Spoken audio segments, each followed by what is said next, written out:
So OPPO's ColorOS 13 was just announced, and it runs the new Android 13, and whenever a new OS comes out, I'm always interested. This new ColorOS 13 has some incredible new features and design choices that we've just never seen in phones before. So whether you're considering getting an OPPO phone, whether you have an OPPO phone and you're waiting for the update, this is going to be exciting for both of those, but even if you regularly use a different interface, this is still worth a watch, at the very least to see what an Android 13 based UI can look like and what new design choices were made that could eventually trickle down to other devices. Now, I want to talk a lot about what I like about ColorOS 13 and run through some of my favorite features and functions, but before we get into the first one, I want to thank OPPO for sending over this Find X5 Pro, their flagship phone, and for sponsoring this video. Because it is sponsored by OPPO, I'll be focusing primarily on what is new and what is most exciting about this interface. And there's definitely no shortage of interesting things on this phone.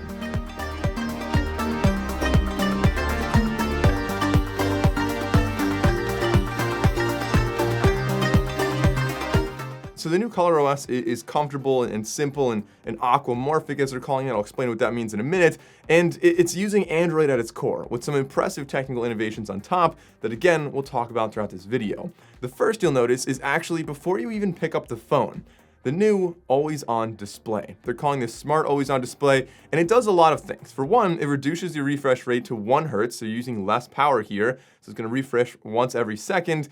Additionally, you're getting a lot of really cool things. So for one, it works with Spotify. So even when my phone is in the always-on display mode, right, like not using basically any power at all, I can still see what song's playing, I can skip forward, I can change if it's shuffling. It integrates with Spotify really well, and I think that's a convenient feature, specifically if you have like a charging stand or if you have some kind of phone stand and your phone's sitting there. You don't have to wake up your phone to skip a song. You just see what's playing and tap it. It's a little bit more convenient, a little bit more streamlined when you're working, or at least when I'm working at my desk. Additionally, it works with other things like food delivery apps, or you can get something else on here. You can get fun animations. There's a lot of designs available, little like emoji people, like caricature kind of things.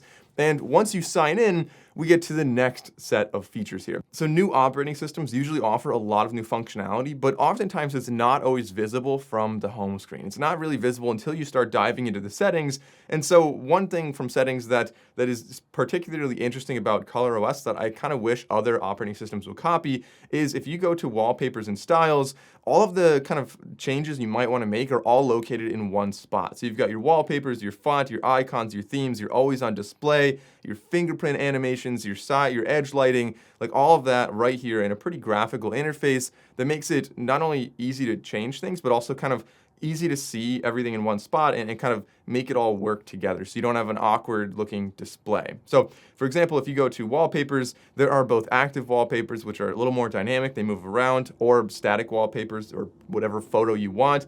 And then always on display, not only can you choose like a lot of the newer ones, right? So like I said, we have home, which is going to show you some different animals based on like the weather. We also have, digital clocks and little canvas and doodles of people, but you can also go to custom patterns and it'll allow you to draw a pattern and kind of squiggle around, and that is going to be your always on display. So kind of a cool way to add your own touch, your own more personal style for the always on display for your phone.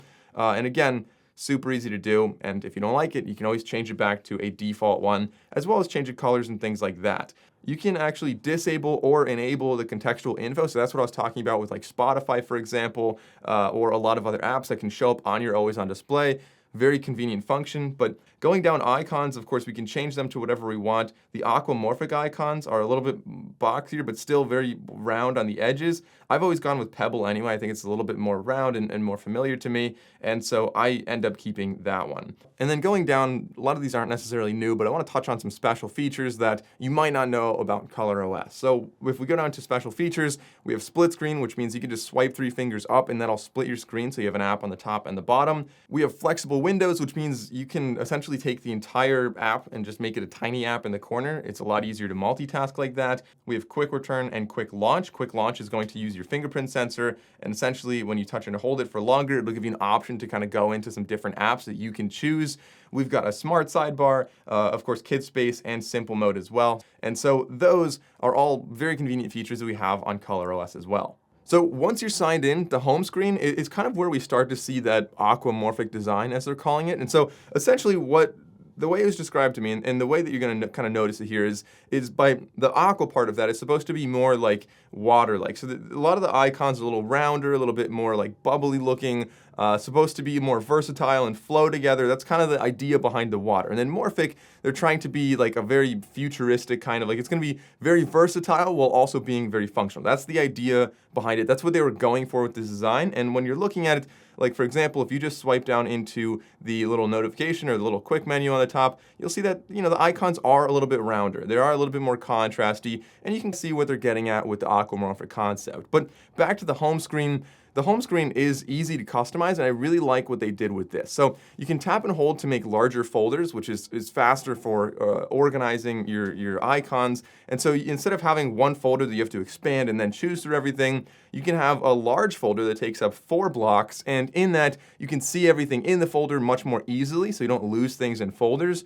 And additionally, it's a lot easier to just tap on one of them and open that up directly. So much cleaner organization and a lot faster to access those. So I personally think that is very useful. And you might say, all right, well, like, why would you even have folders at all then?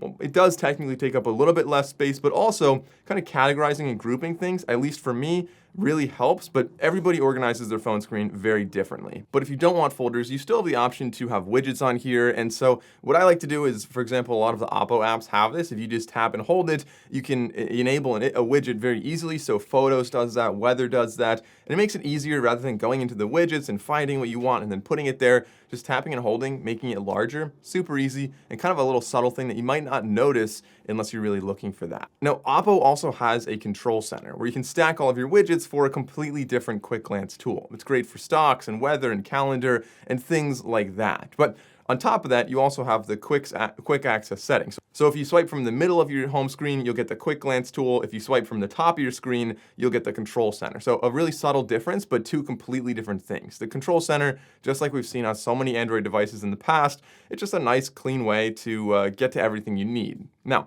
as far as digital well-being goes, they actually added one kind of interesting thing on here, and it's called a Blossom wallpaper. So the wallpaper, as you can see, it's kind of like a little plant-ish, but it's abstract, so it's not a plant, but it does change over time. So you set your goal, and if I say I want to use my screen 2 hours per day, that's my goal. I want to have no more than 2 hours per day. Then after you hit your goal, or once you hit your limit, your threshold that you set, after that it starts to kind of wither and die. And so without having to go and check your screen time, without even needing a widget for that, your wallpaper in the background will kind of indicate that you've been on your phone a little bit too long today. I'm sure there's some kind of psychological thing behind that as well, but at least, you know, it does help you to kind of recognize that, all right, you got to dial it back using your phone too much. Let's get to something else and maybe focus. But speaking of focus, they do also have some functions for that.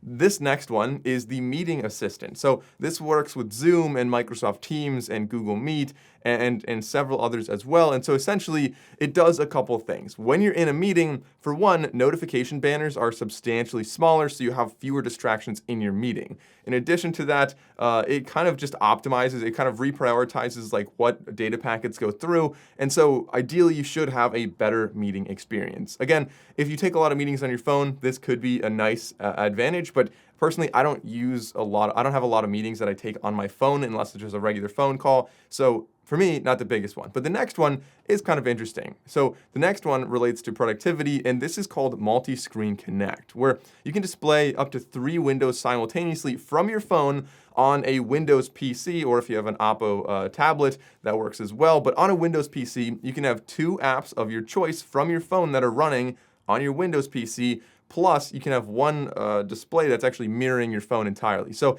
this is great if you're presenting. This is great if you're just trying to like develop an app, or if you're trying to do a lot of different things. Like it's kind of it's a nice function to have on a phone that you can actually start to kind of use the wider display that most PCs actually have. And if you're using an OPPO tablet, you can also seamlessly transfer files really pretty easily. Now, the overall design, like I said, is what they're calling aquamorphic, and it has a water droplet-like elements throughout there, but the intent is to be more calming and versatile. The design has soft, rounded elements and a high contrast to give you a simple appearance that's also very easy to read. But in general, those are some of the favorite features that I've noticed after using this for a little while. But leave a comment below and let me know what you think about the new ColorOS 13. Once again, thanks to OPPO for sponsoring this video. If you enjoyed it, consider liking and subscribing. I'm Mike O'Brien. Thanks for watching, and I'll see you next time.